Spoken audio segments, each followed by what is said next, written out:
ಕೇವಲ ಮೈತ್ರಿ ಮಾತ್ರ ಅಲ್ಲ, ಬಿಜೆಪಿಯ ಒಳಗಡೆಯೂ ಕೂಡ ಒಂದಿಷ್ಟು ಬೇಗುದಿ ಇದ್ದೇ ಇದೆ. ಒಂದು ಕಡೆ ಈಶ್ವರಪ್ಪ ಅವರು ನಿನ್ನೆ ಮೋದಿಯವರ ಕಾರ್ಯಕ್ರಮಕ್ಕೆ ಬಂದಿರಲಿಲ್ಲ. ಇತ್ತ ಡಿ ವಿ ಸದಾನಂದಗೌಡರು ನಾಳೆ ಎಲ್ಲವನ್ನು ಕೂಡ ಹೇಳ್ತೀನಿ ಅನ್ನೋಂಥ ಮಾತನ್ನು ಹೇಳ್ತಿದ್ದಾರೆ. ಹಾಗಾದ್ರೆ ಏನು ನಡೀತಾ ಇದೆ ಬಿಜೆಪಿಯೊಳಗೆ ಅನ್ನೋದ್ರ ಬಗ್ಗೆನ ಒಂದು ವರದಿಯನ್ನು ನಿಮಗೆ ತೋರಿಸ್ತೀನಿ. ಶಿವಮೊಗ್ಗ ಲೋಕಸಭಾ ಕ್ಷೇತ್ರದಿಂದ ಸ್ವತಂತ್ರವಾಗಿ ನಿಮ್ಮ ಅಭ್ಯರ್ಥಿಯಾಗಿ ನಾನು ಸ್ಪರ್ಧೆ ಮಾಡ್ತಾನೆ. ನನಗೆ ಕಾಂಗ್ರೆಸ್ನವರು ಕೇಳಿದ್ದಾರೆ, ಪ್ರಸ್ತಾಪ ಮಾಡಿದ್ದಾರೆ. ಒಂದು ಕಡೆ ಮೈತ್ರಿ ಚೌಕಾಸಿ, ಮೈತ್ರಿ ಬಿಕ್ಕಟ್ಟು, ಅಸಮಾಧಾನ. ಇನ್ನೊಂದು ಕಡೆ ಪಕ್ಷ ಬಿಟ್ಟು ಹೋಗ್ತೀವಿ ಅಂತಿರೋ ನಾಯಕರು, ಇದರ ಜೊತೆಗೆ ಪಕ್ಷದಲ್ಲೇ ಎದ್ದಿರೋ ಅಸಮಾಧಾನ. ಈ ಎಲ್ಲವೂ ಇದೀಗ ಟಾರ್ಗೆಟ್ 28 ಬಿಜೆಪಿ ಕನಸಿಗೆ ಮುಳುವಾಗ್ತಿದೆ. ಮಗನ ರಾಜಕೀಯ ಭವಿಷ್ಯಕ್ಕಾಗಿ ಯಡಿಯೂರಪ್ಪ ಕುಟುಂಬದ ವಿರೋಧ ಕಟ್ಟಿಕೊಂಡಿರೋ ಈಶ್ವರಪ್ಪ ಇದೀಗ ಬಿಜೆಪಿಗೂ ಬಿಸಿ ತುಪ್ಪ.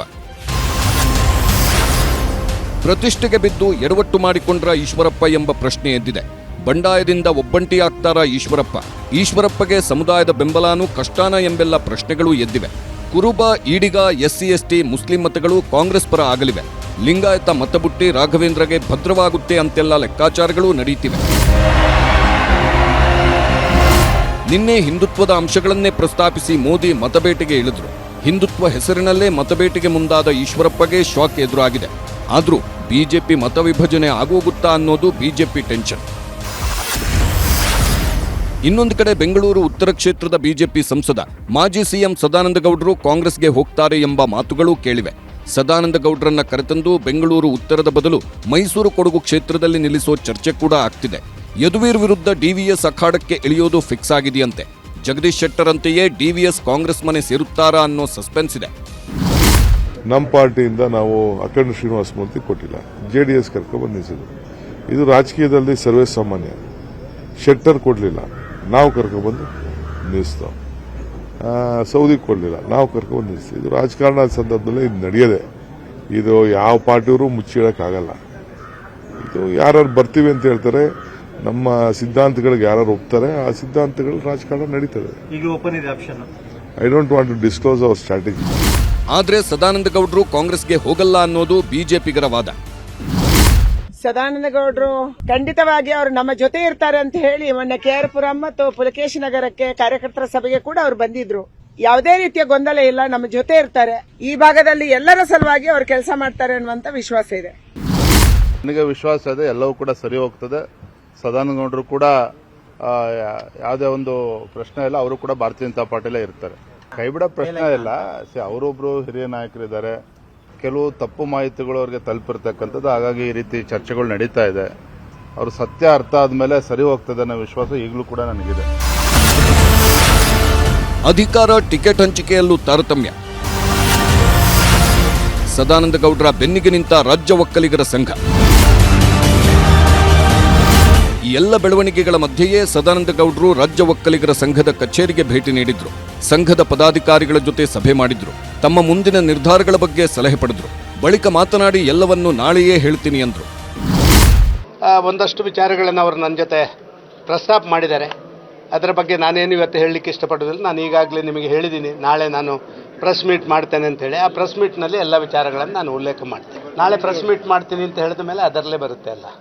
ನನಗೆ ಕಾಂಗ್ರೆಸ್ನವರು ಕೇಳಿದ್ದಾರೆ, ಬಿಜೆಪಿಯವರು ಕೇಳಿದ್ದಾರೆ.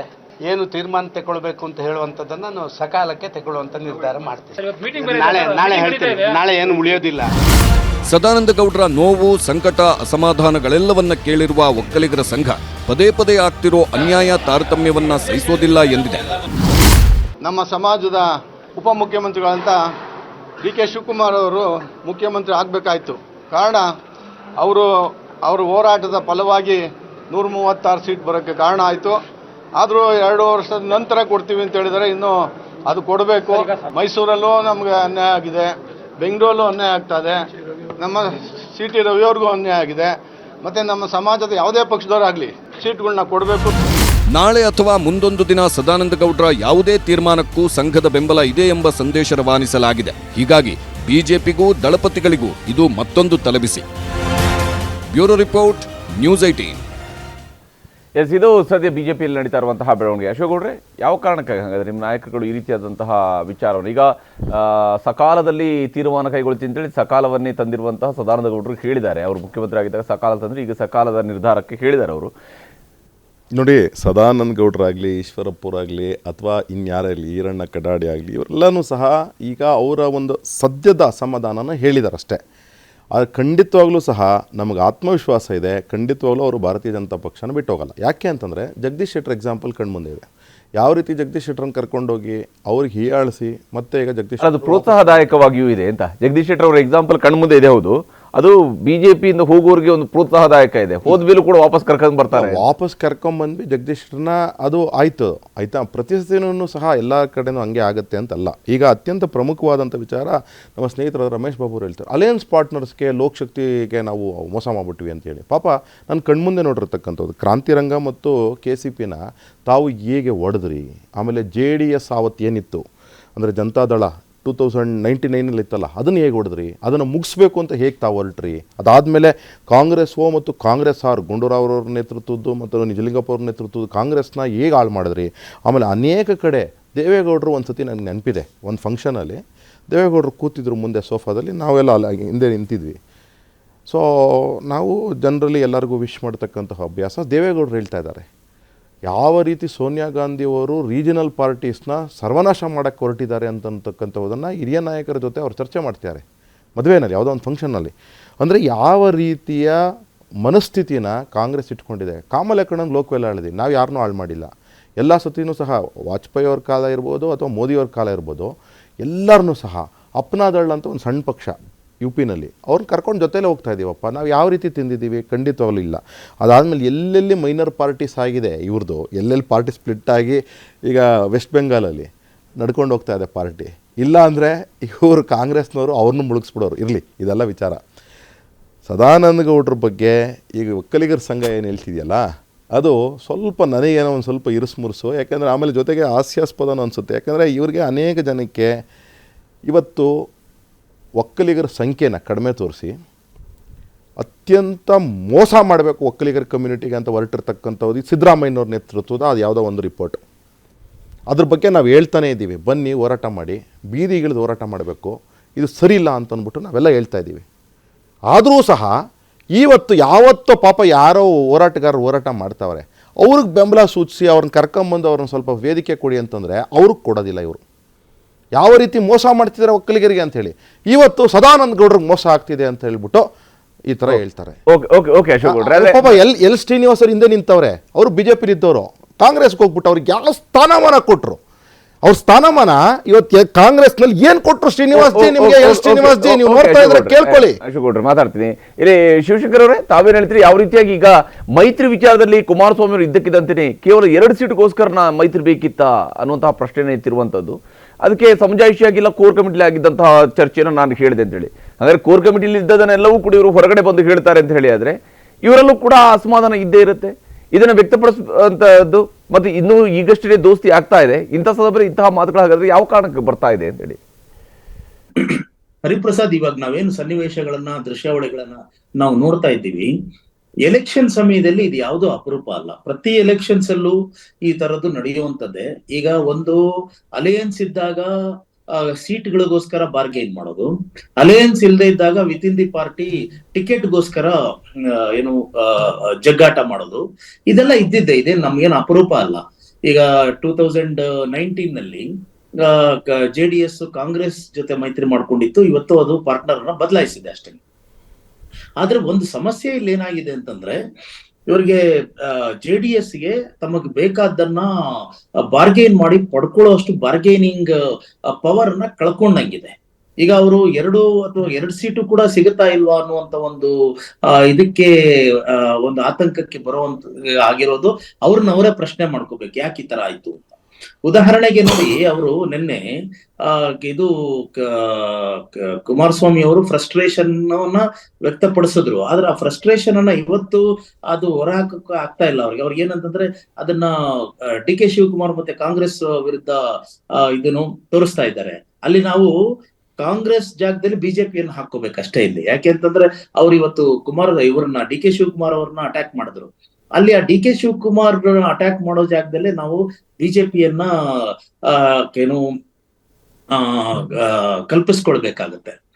ಯಾಕೆಂದ್ರೆ ಇಲ್ಲಿ ಕೋಲಾರನ್ನ ಅವ್ರು ಕೇಳ್ತಾ ಇದ್ದಾರೆ ಪರ್ಟಿಕ್ಯುಲರ್ ಆಗಿ JDS. ಯಾಕೆ ಅಂತಂದ್ರೆ ಅವ್ರು ಕೇಳೋದ್ರಲ್ಲಿ ಅವ್ರ ಒಂದು ಲಾಜಿಕ್ ಏನಿದೆ ಅಂತಂದ್ರೆ, ಕೋಲಾರ ಮತ್ತೆ ತುಮಕೂರಿನಲ್ಲಿ ಲಾಸ್ಟ್ 2023 ಅಸೆಂಬ್ಲಿ ಅತ್ಯಂತ ಹೆಚ್ಚು ವೋಟ್ ಶೇರ್ ಅನ್ನ ನಾವು ತಗೊಂಡಿದೀವಿ, ಅದು ನಮ್ಗೆ ಕೊಡಿ ಅಂತ. ಆದ್ರೆ ಬಿಜೆಪಿನವ್ರು ಏನ್ ಹೇಳ್ತಾ ಇದ್ದಾರೆ, ಕೋಲಾರ ಬಂದು ನಮ್ಮ ಹೋಲ್ಡಿಂಗ್ ಸೀಟು, ಅದನ್ನ ನಾವು ಕೊಡೋದಿಲ್ಲ, ಬೇಕಾದ್ರೆ ನಿಮ್ 3 ಬೇಕು ಅನ್ನೋದಾದ್ರೆ ಚಿಕ್ಕಬಳ್ಳಾಪುರಕ್ಕೆ ಹೋಗಿ ಅಂತ. ಚಿಕ್ಕಬಳ್ಳಾಪುರದಲ್ಲಿ ಅವ್ರು ಕಾಂಗ್ರೆಸ್ JDS ಪ್ರಿಪೇರ್ ಆಗಿಲ್ಲ. ಅದಕ್ಕೆ ಅವ್ರೇನ್ ಹೇಳ್ತಾ ಇದ್ದಾರೆ, ನೀವು ಇಷ್ಟು ದೊಡ್ಡ ಲೀಡರ್ ಆಗಿದ್ದೀರಾ, ನೀವೇ ನಿಂತ್ಕೊಳ್ಳಿ ಅಂತ ಕುಮಾರಸ್ವಾಮಿ ಅವ್ರಿಗೆ ಹೇಳ್ತಾ ಇದ್ದಾರೆ. ಇದು ಕುಮಾರಸ್ವಾಮಿ ಅವ್ರಿಗೆ ಇರಿಸುಮುರುಸನ್ನ ತಂದಿರುವಂತದ್ದು. ಇಲ್ಲಿ ಬಿಜೆಪಿ ಕೂಡ ಒಂದು ಆತ್ಮಾವಲೋಕನ ಮಾಡ್ಕೋಬೇಕು. ಯಾಕಂದ್ರೆ ಇಲ್ಲಿ ಮಿತ್ರ ಪಕ್ಷಗಳನ್ನ ಈ ತರ ನಡೆಸ್ಕೊಳ್ಳೋದಾ ಅಂತ. ಈಗ ನಾವು ಕಾಂಗ್ರೆಸ್ ಇರ್ಬೋದು, ಬಿಜೆಪಿ ಇರ್ಬೋದು, ಇದು ಯಾವುದೂ ಹೊರತಲ್ಲ. ಇದಕ್ಕೇನಂದ್ರೆ ಅನುಕೂಲ ಸಿಂಧು ಏನು ರಾಜಿ ಮಾಡ್ಕೊಳ್ಳೋದು, ಮೈತ್ರಿ ಮಾಡ್ಕೊಳ್ಳೋದಿಲ್ಲ. ಇವಾಗ ಆಂಧ್ರ ಪ್ರದೇಶಲ್ಲಿ ನೋಡಿ, ಇವರು ಬಿಜೆಪಿ TDP ಜೊತೆ ಮೈತ್ರಿ ಮಾಡ್ಕೊಂಡಿದ್ದು ಯಾವಾಗ 2014ರಲ್ಲಿ. ಈ 2019 ಅದು ಆ ಮೈತ್ರಿ ಕಿತ್ತೋಯ್ತು. ಈಗ ಮತ್ತೆ ಕೈ ಜೋಡಿಸಿಲ್ವಾ? ಅಂದ್ರೆ ಒಂದು ಎಲೆಕ್ಷನ್ ಅಲ್ಲಿ ಗೆಲ್ಬೇಕಾಗಿದ್ರೆ ಕೈ ಜೋಡಿಸೋದು, ಬಿಡೋದು, ಮತ್ತೆ ಸೇರೋದು ಅದೆಲ್ಲ ಇದ್ದಿದ್ದಂತದ್ದೇನೆ. ಅದನ್ನ ಹೇಗೆ ನಾವು ನಿಭಾಯಿಸ್ತೀವಿ ಅನ್ನೋದನ್ನ ಇದನ್ನು ಪಕ್ಷದ ನಾಯಕತ್ವಗಳು ನೋಡ್ಕೋಬೇಕಾಗತ್ತೆ.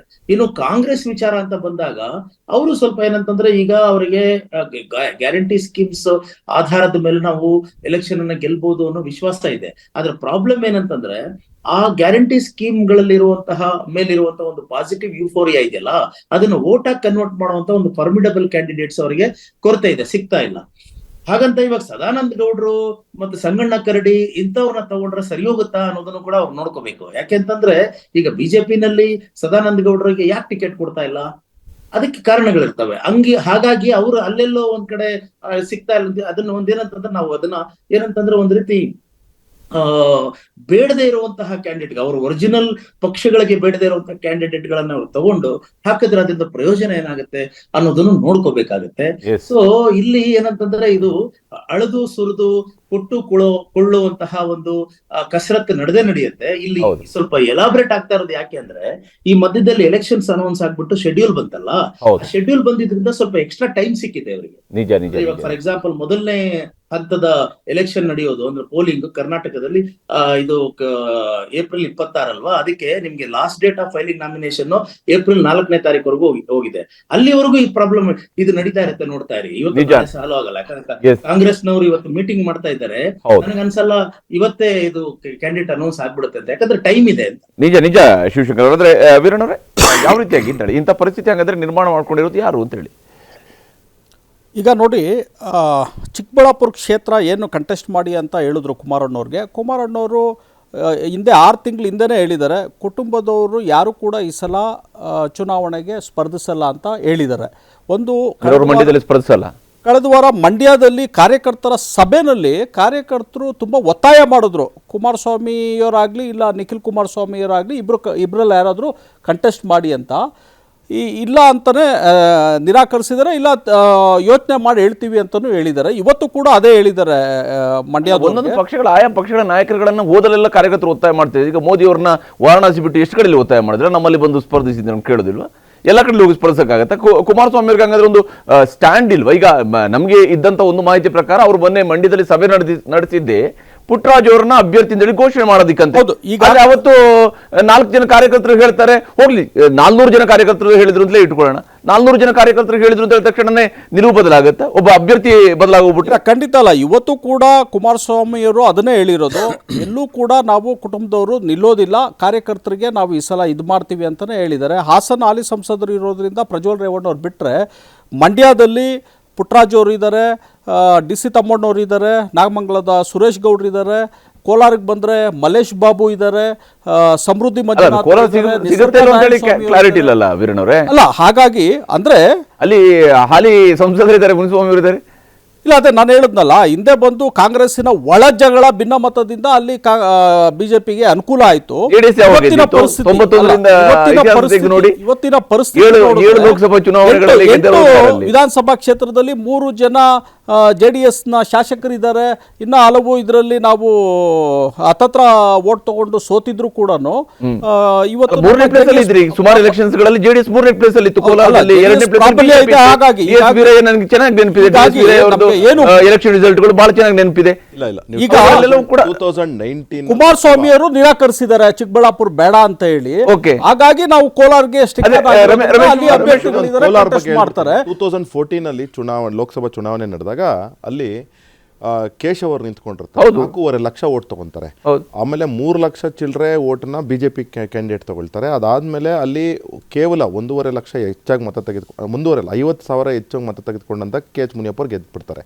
ನೋಡಿ, ಅಲ್ಲೇನು JDSಗೆ ಬೇಸ್ ಇಲ್ಲ ಅಂತಲ್ಲ, ಖಂಡಿತವಾಗ್ಲೂ ಬೇಸ್ ಇದೆ. ಹಾಗೆ BJPಗೂ ಸಹ ಬೇಸ್ ಇದೆ. ಆಮೇಲೆ ಅಲ್ಲಿ ನೋಡಿ, ಬಿಜೆಪಿ ಅವರು ಟಿಕೆಟ್ ನಿರಾಕರಿಸಿದಂತಹ ವ್ಯಕ್ತಿಗಳು ನೀವೆಲ್ಲರೂ ಹೇಳ್ತಾ ಇದ್ರಿ ಬಿಜೆಪಿಯ ಸಂಸದರಿಗೆ ಆಂಟಿ ಇನ್ಕಂಬೆನ್ಸಿ ಇದೆ ಕರ್ನಾಟಕದಲ್ಲಿ ಅಂತ ಕಾಂಗ್ರೆಸ್ ಕ್ಲೇಮ್ ಮಾಡ್ತಾ ಇತ್ತು. ಈಗ ತಿರಸ್ಕರಿಸಿರುವಂತಹ ಟಿಕೆಟ್ ನಿರಾಕರಿಸಿರುವಂತಹ ಸಂಸದರನ್ನ ಕಾಂಗ್ರೆಸ್ ಯಾಕೆ ಎದುರು ನೋಡ್ತಾ ಇದೆ? ಅವರಿಗೆ ಟಿಕೆಟ್ ಕೊಡೋದಕ್ಕೆ ಸದಾನಂದಗೌಡರು ಓಪನ್ ಆಗಿ ಹೇಳಿದ್ದಾರೆ ಕಾಂಗ್ರೆಸ್ ಅವರು ನನ್ನನ್ನು ಆಹ್ವಾನಿಸಿದ್ದಾರೆ ಅಂತ. ನಾವು ಮುಂಚೆಯಿಂದಲೂ ಪ್ರತಿಪಾದನೆ ಮಾಡ್ಕೊಂಬಂದಿರ್ತಕ್ಕಂಥದ್ದು BJP A team B team ಎರಡೂ ಸೇರಿ 27 ಪಾರ್ಲಿಮೆಂಟ್ ಮೆಂಬರ್ಗಳು ಕರ್ನಾಟಕದಲ್ಲಿದ್ದಾರೆ, ಎಕ್ಸೆಪ್ಟ್ DK ಸುರೇಶು. ಎಲ್ರಿಗೂ ಸಹ ಆ್ಯಂಟಿ ಇನ್ಕಂಬೆನ್ಸಿ ಇರ್ತಕ್ಕಂಥ ನಿಜ. ನಾವು ಹೇಳೋದಲ್ಲ, BJPಲಿ ಏನಕ್ಕೆ ಟಿಕೆಟ್ ನಿರಾಕರಣೆ ಮಾಡ್ತಾ ಇದ್ದಾರೆ? ಸದಾನಂದ ಗೌಡ್ರಿಗೆ ಇರ್ಬೋದು, ಮತ್ತೊಬ್ರಿರ್ಬೋದು, ಅವ್ರನ್ನ ನೀವೇ ಕರ್ಕೊಂಡ್ಬರೋದಕ್ಕೆ ಇಲ್ಲ, ಅದು ಒಂದು ಈಕ್ವೇಷನ್ ಬೇರೆ ಇದೆ. ಅಲ್ಲಿ ಒಂದು ಬೇರೆ ಲೋಕಲ್ ಕ್ಯಾಂಡಿಡೇಟ್ ಬಂದಾಗ, ಕ್ಯಾಸ್ಟ್ ಈಕ್ವೇಷನ್ ಮತ್ತೊಂದು ಬಂದಾಗ ಕಾಂಗ್ರೆಸ್ ಶಕ್ತಿ ಅವ್ರ ಶಕ್ತಿ ಎರಡೂ ಬಳಸ್ಕೊಂಡು ಗೆಲ್ಲಕ್ಕೆ ಅವಕಾಶ ಇದೆ. ಸದಾನಂದ ಗೌಡರು ಇನ್ನೂ ಕ್ಲಿಯರ್ ಆಗಿಲ್ಲ. ಐ ಆಮ್ ನಾಟ್ ಎಂಡಾಸಿಂಗ್ ಸದಾನಂದ ಗೌಡರ ಕ್ಯಾಂಡಿಡೇಚರ್, ನಾನು ಎಂಡಾಸ್ ಮಾಡ್ತಿಲ್ಲ. ಅದು ಚರ್ಚೆ ಆಗ್ತಾ ಇದೆ. ಮುಂಚಿತವಾಗಿ ನಂಗೆ ಒಂದು ಪ್ರಶ್ನೆ ಇದೆ, ಏನಂದ್ರೆ ಈಗ ಇವತ್ತೀಗ DK ಅವರು ಹೇಳಿದ್ರು ಪಕ್ಷದ ತತ್ವ ಸಿದ್ಧಾಂತವನ್ನ ಒಪ್ಪಿ ಬರುವಂತವ್ರಿಗೆ ಸ್ವಾಗತ. ಅಂದ್ರೆ ಮೊನ್ನೆ ಶೆಟ್ಟರ್ ಅವರು ಪಕ್ಷ ಬಿಟ್ಟಾಗ ಮಲ್ಲಿಕಾರ್ಜುನ ಖರ್ಗೆ ಅವರು ಬೆಂಗಳೂರಲ್ಲೇ ಇದ್ದು ಅವರು ಒಂದು ಕಾರ್ಯಕ್ರಮದಲ್ಲಿ ಮಾತಾಡ್ತಾ ಹೇಳಿದ್ರು, ಈ ಪಕ್ಷ ಸಿದ್ಧಾಂತವನ್ನು ಒಪ್ಪಿಕೊಂಡು ಬಂದಿದಾರಾ ಇಲ್ವಾ ಅಂತ ಹೇಳೋಂತ ಕೂಡ ಕ್ಲಿಯರ್ ಆಗಿ ನೀವು ಫಸ್ಟ್ಗೆ ಕ್ಲಿಯರ್ ಮಾಡ್ಕೊಳ್ಬೇಕು, ಇವ್ರು ಯಾವ ಅವಕಾಶಕ್ಕಾಗಿ ಬರ್ತಾ ಇದಾರೆ ಅಂತ ಹೇಳಿ ನೋಡ್ಕೊಳ್ಬೇಕು ಅಂತ ಹೇಳಿದ್ರು. ಈಗ ಯಾವ ಆಧಾರದಲ್ಲಿ? AICC ಅಧ್ಯಕ್ಷ ಹೇಳಿರ್ತಕ್ಕಂಥ ಮಾತಿಗೆ ನಾನು ಈಗಲೂ ಸ್ಟಿಕ್ ಆನ್ ಇದ್ದೇನೆ. ನಮ್ಮ ಪಾರ್ಟಿ ಸ್ಟಿಕ್ ಆನ್ ಇದೆ, ಅದರಲ್ಲಿ ಎರಡನೇ ಮಾತಿಲ್ಲ. ಇವತ್ತು ಯಾರು ಬರೋದಾದರೆ ಅದು AICC ಮಟ್ಟದಲ್ಲಿ ಗ್ರೀನ್ ಸಿಗ್ನಲ್ ಕೊಟ್ಟರೆ ಮುಂದಕ್ಕೆ ಹೋಗೋಂಥದ್ದು, ಇದು ಸ್ಪಷ್ಟ ಇದೆ. ನಾನು ಅದ್ರ ಬಗ್ಗೆ ಹೆಚ್ಚಿಗೆ ಅಂತ್ಯಕ್ಕಂತೆ ಮೇಲೆ ನಾನು ಈಗ ಚರ್ಚೆ ಮಾಡೋಕ್ಕೆ ಹೋಗಲ್ಲ. ಬಟ್ ಆಗಲೇ ನನ್ನ ಸ್ನೇಹಿತರು ಹೇಳಿದ್ರು, ತಾವು ಸದಾನಂದ ಗೌಡರು, ಈಶ್ವರಪ್ಪರ ಬಂಡಾಯ, ಸಂಗಣ್ಣ ಕರಡಿ ಅವ್ರದ್ದೆಲ್ಲ ಮಾತಾಡಿದ್ರೆ ಪಾಪ ಪ್ರಯಾಸವಾಗಿ ಡೈವರ್ಟ್ ಮಾಡೋದು ಇನ್ನೆಲ್ಲ ತಗೊಂಬರಕ್ಕೆ ಬಂದರು. ನೋಡಿ, ಅವ್ರು ಯಾವುದಾದ್ರು ಕ್ರಾಂತಿರಂಗದ ಹೆಸರು ಘೋಷಣೆ ಮಾಡಿದ್ರು, ಮತ್ತೊಂದು ಹೆಸರು ಘೋಷಣೆ ಮಾಡಿದ್ರು. ಕರ್ನಾಟಕದ ರಾಜಕೀಯ ಇತಿಹಾಸ ಗೊತ್ತಿರೋಂಥವ್ರಿಗೆ ಕರ್ನಾಟಕದಲ್ಲಿ BJP ಯಾವ ರೀತಿ ಅಹೋಪಾಶನ ಅಂತ ಹೇಳ್ತಾರೆ, ನಾಯಕರುಗಳನ್ನ ಪಕ್ಷಗಳನ್ನ ನುಂಗಿದೆ ಅನ್ನೋ ಇತಿಹಾಸ ಚೆನ್ನಾಗಿ ಗೊತ್ತಿದೆ. ಕ್ರಾಂತಿರಂಗ ಜನತಾ ಪಕ್ಷದಲ್ಲಿ ಸೇರ್ಕೊಂಡು ಜನತಾರಂಗಾಗಿ ಚುನಾವಣೆಗೆ ಹೋಗಿದ್ದು, ಅದು ಕಾಂಗ್ರೆಸ್ನಿಂದ ಹೋದಂಥದ್ದಲ್ಲ. ಅದು ಬೇರೆ ಎಲ್ರಿಗೂ ಸಾಹಿತ್ಯ ದಯಮಾಡಿ ಕಾಂಗ್ರೆಸ್ ನೋಡಿ, ನೀವು ಮಾತಾಡ್ಬೇಕಾದ್ರೆ ಮಾತಾಡಿಲ್ಲ ಅಶೋಕ್ ಅವರೇ, ಪ್ಲೀಸ್ ದಯಮಾಡಿ ನೋಡಿ, ನೀವು ಮಾತಾಡಿ, ನೀವು ಜನ ಭಾಳ ಬುದ್ಧಿವಂತಿದ್ದಾರೆ, ವೀಕ್ಷಕರು ಭಾಳ ಬುದ್ಧಿವಂತಿದ್ದಾರೆ. ಕರ್ನಾಟಕದಲ್ಲಿ ನೀವು S ಬಂಗಾರಪ್ಪ ಅವ್ರು ಇರ್ಬೋದು, ಅವನೂರು ಅವ್ರು ಇರ್ಬೋದು, ಪ್ರೊಫೆಸರ್ ವೆಂಕಟಗಿರಿ ಗೌಡ್ರು ಇರ್ಬೋದು, ಇವನ್ನೆಲ್ಲ ಇದು ಕೊನೆಗೆ ಇವತ್ತು SM ಕೃಷ್ಣ ಅವರು ಇರ್ಬೋದು, ಇವನ್ನೆಲ್ಲ ಹೆಂಗೆ BJP ಸ್ವಾಹ ಮಾಡಿದೆ ಅಂತೇಳಿ ಜನಕ್ಕೆ ಗೊತ್ತಿದೆ. ಕೊನೆಗೆ ಅನಿವಾರ್ಯವಾಗಿ ಅವನವರು, ವೆಂಕಟಗಿರಿ ಗೌಡರು, ಬಂಗಾರಪ್ಪನವರು ನಾವು ತಪ್ಪು ಮಾಡಿದ್ರು ರಾಜಕೀಯವಾಗಿ ನಾವು BJPಗೆ ಹೋಗಿನ ಮಾತನ್ನು ಹೇಳಿದ್ರು. ಇವತ್ತು ಅದೆಲ್ಲ ಒಂದು ಕಡೆ ಇಟ್ಬಿಡಿ. ಸನ್ಮಾನ್ಯ ಕೃಷ್ಣರವರು ಕಾಂಗ್ರೆಸ್ ಪಕ್ಷ ಅವ್ರನ್ನ ಸ್ಪೀಕರ್ ಮಾಡ್ತು, CM ಡೆಪ್ಟಿ CM ಮಾಡ್ತು, CM ಮಾಡ್ತು, ಗವರ್ನರ್ ಮಾಡ್ತು, ಎಕ್ಸ್ಟರ್ನಲ್ ಮಿನಿಸ್ಟರ್. ನೀವು ಕರ್ಕೊಂಡವ್ರು ಏನಾಗಿದೆ ಅವತ್ತು ಪರಿಸ್ಥಿತಿ? ಇದು BJP ಸಣ್ಣ ಪಕ್ಷಗಳನ್ನ ಮತ್ತು ಸ್ಥಳೀಯ ನಾಯಕನ ಹೆಂಗೆ ಬಳಸ್ಕೊಂತೇಳೋದಕ್ಕೆ ಉದಾಹರಣೆ. ಇದಕ್ಕಿಂತ ದೊಡ್ಡ ಉದಾಹರಣೆ ಬೇಕಿಲ್ಲ. ಮತ್ತು ಕುಮಾರಸ್ವಾಮಿ ವಿಷಯಕ್ಕೆ ಒಂದು ನಾನು ಭಾಳ ಸ್ಪಷ್ಟವಾಗಿ ಹೇಳ್ತೀನಿ, ಕುಮಾರಸ್ವಾಮಿರವರು ಅವರ ಕುಟುಂಬ ರಾಜಕಾರಣದ ಅನುಕೂಲಕ್ಕಾಗಿ ಕಾರ್ಯಕರ್ತನ ದಾರಿ ತಪ್ಪಿಸ್ತಾ ಇದ್ದಾರೆ ಬಿಟ್ಟರೆ, ಇವತ್ತು ಅವರು ಇದೆಲ್ಲ ಡಿಸೈಡ್ ಆಗಿದೆ. ಒಂದೂವರೆ ತಿಂಗಳ ಮುಂಚೆ ಒಪ್ಕೊಂಬಂದಿದ್ದಾರೆ ಅವರು. ಈಗ ಅವರು ಅದನ್ನ ಕನ್ವಿನ್ಸ್ ಮಾಡಕ್ಕೆ ಈ ತರ ಹೇಳ್ತಾ ಇರ್ತಾರೆ. ಕ್ರಾಂತಿರಂಗನ ಹೊಡಿಲಿಕ್ಕೆ ಕಾರಣ ಆದಂತದ್ದು ಆವತ್ತು ಕಾಂಗ್ರೆಸ್ ಪಕ್ಷ ಒಂದು ಇದ್ದಿದ್ದು 73ರ ಚುನಾವಣೆ ಹೋಗುವ ಸಂದರ್ಭದಲ್ಲಿ S ಬಂಗಾರಪ್ಪ ಅವರು ಕಾಂಗ್ರೆಸ್ ಪಕ್ಷ ಬಂಗಾರಪ್ಪ ಅವ್ರನ್ನ ಲೆಜಿಸ್ಲೇಟಿವ್ ಪಾರ್ಟಿ ಲೀಡರ್ ಆಗಿ ಮಾಡೋದಕ್ಕೆ ಒಪ್ಪಿಕೊಳ್ಳದೆ ಯಾವಾಗ ರಾಮಕೃಷ್ಣ ಹೆಗಡೆ ಅವ್ರನ್ನ ಮಾಡ್ತಾರೋ ಅವಾಗ ಅವರು ಅದನ್ನು ಹೊರಗಡೆ ಬರ್ತಾರೆ. ಇದು ಇತಿಹಾಸ ಜೊತೆಗೆ ಕ್ರಾಂತಿರಂಗ ಜೊತೆಗೆ ಇನ್ನೊಂದ್ಸಲ ಕರ್ನಾಟಕದ ರಾಜಕೀಯ ಬಗ್ಗೆ ಇನ್ನೊಂದ್ಸಲ ಚರ್ಚೆ ಮಾಡೋಣ ಬೇರೆ ಬೇರೆ ಸಂದರ್ಭಗಳಲ್ಲಿ. ಒಟ್ಟಿನಲ್ಲಿ ರಾಷ್ಟ್ರೀಯ ಪಕ್ಷಗಳವರು ತಮ್ಮ ಅನುಕೂಲಕ್ಕೆ ಇರ್ತಕ್ಕಂತೆ ಪ್ರಾದೇಶಿಕ ಪಕ್ಷಗಳನ್ನ ಬಳಕೆ ಮಾಡ್ಕೊಳ್ತವೆ ಅನ್ನೋದು ಮಾತ್ರನೇ ದೇಶದಲ್ಲಿರುವಂತಹ ವಾಸ್ತವ. ಅದು ಕಾಂಗ್ರೆಸ್ ಇರ್ಬೋದು, ಅದು ಭಾರತೀಯ ಜನತಾ ಪಕ್ಷ ಅಥವಾ ಇನ್ಯಾವುದೇ ಪಕ್ಷ ರಾಷ್ಟ್ರೀಯ ಪಕ್ಷ ಆಗಿದ್ದಂತಹ ಸಂದರ್ಭದಲ್ಲಿ ಆಗಿರ್ಬೋದು, ಆಯಾ ಪ್ರಾದೇಶಿಕ ಪಕ್ಷವನ್ನ ಹೇಗೆ ಬಳಕೆ ಮಾಡ್ಕೊಳ್ಬೇಕು ಆ ಸ್ವರೂಪದಲ್ಲಿ ಬಳಕೆ ಮಾಡಿ, ಅದು ರಾಜಕೀಯದ ಅನಿವಾರ್ಯತೆ ಅನ್ನೋದ್ರಲ್ಲೂ ಕೂಡ ಎರಡು ಮಾತಿಲ್ಲ. ಇದು ಇವತ್ತಿನ ಅಖಾಡ. ನಾಳೆ ಇನ್ನೊಂದು ಸಬ್ಜೆಕ್ಟ್ ಮೂಲಕವಾಗಿ ನಿಮ್ಮೆಲ್ಲರಿಗೆ ಹಾಜರಾಗ್ತೀನಿ. ನಮಸ್ಕಾರ. ಕನ್ನಡಿಗರ ನೆಚ್ಚಿನ ನ್ಯೂಸ್ 18 ಕನ್ನಡ ಈಗ ವಾಟ್ಸ್ಆಪ್ನಲ್ಲೂ ಲಭ್ಯ. ಕರ್ನಾಟಕ, ದೇಶ ವಿದೇಶಗಳ 360 ಡಿಗ್ರಿ ಸುದ್ದಿಯ ವಿವರಗಳನ್ನ ನಿಮ್ಮ ಕೈ ಬೆರಳುಗಳಲ್ಲೇ ಪಡಿಲಿಕ್ಕೆ ಈ QR ಕೋಡ್ ಅನ್ನ ಸ್ಕ್ಯಾನ್ ಮಾಡಿ, ನಮ್ಮ ಚಾನಲ್ ಫಾಲೋ ಮಾಡಿ, ನೋಟಿಫಿಕೇಶನ್ ಆನ್ ಮಾಡಿ.